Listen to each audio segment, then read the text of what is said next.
The cable channel's decision to produce a documentary without the streamer's support is a unique case study in media consolidation.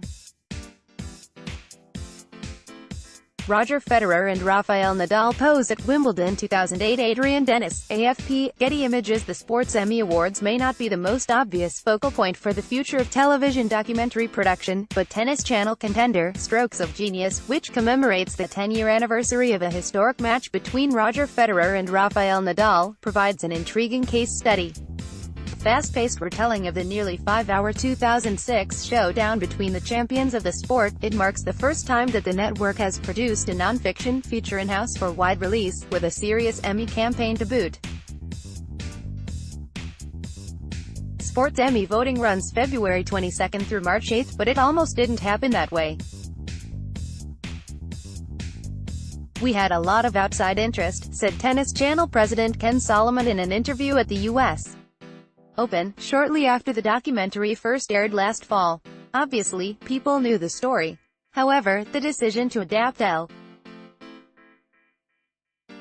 John Wertheim's 2009 book required access to reams of archival footage and high-profile interviews that major hubs for documentary production, including Netflix, couldn't access, as well as the tennis network itself. We talked to a lot of them and said, you know, you're just not going to pass the hurdle of all the hand-holding and work you're going to have to do, so let's do it ourselves," Solomon said. The big thing was storytelling related to compressing the time of this nail-biting match that lasted a whole day. It's not just a series of highlights. The Tennis Network airs thousands of hours of matches per year and sometimes plays older broadcasts, providing in-house resources that other companies would have to search for. You need to know where the libraries are, who the people are, need clearances to go into stadiums, Solomon said. It's so complicated that we would have ended up doing all the work for the producers anyway.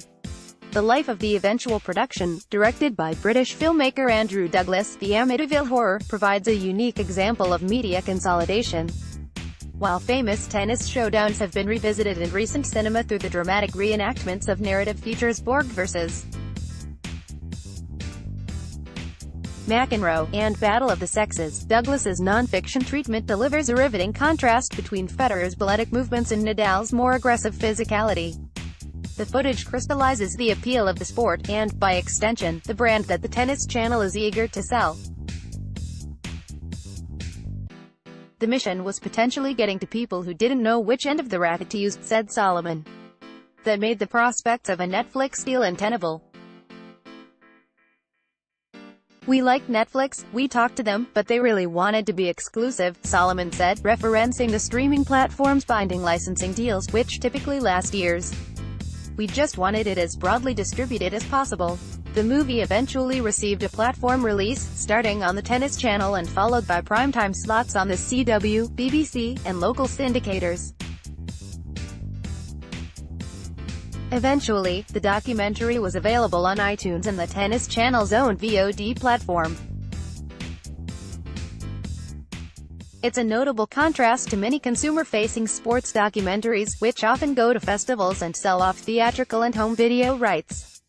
By staying in its lane, Strokes of Genius has enabled the network to experiment with an avenue for production and distribution that other niche cable entities may explore in the next chapter of competing streaming platforms around the corner.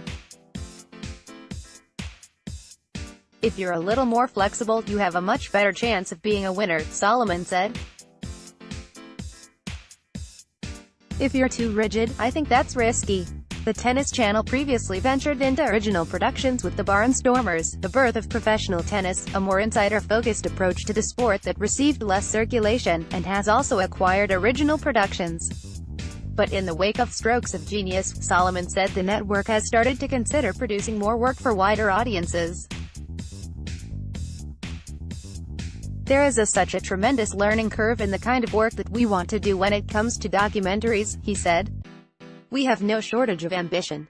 The 40th Annual Sports Emmy Awards take place May 20, 2019 at the Jazz at Lincoln Center. Sign up, stay on top of the latest breaking film and TV news. Sign up for our email newsletters here.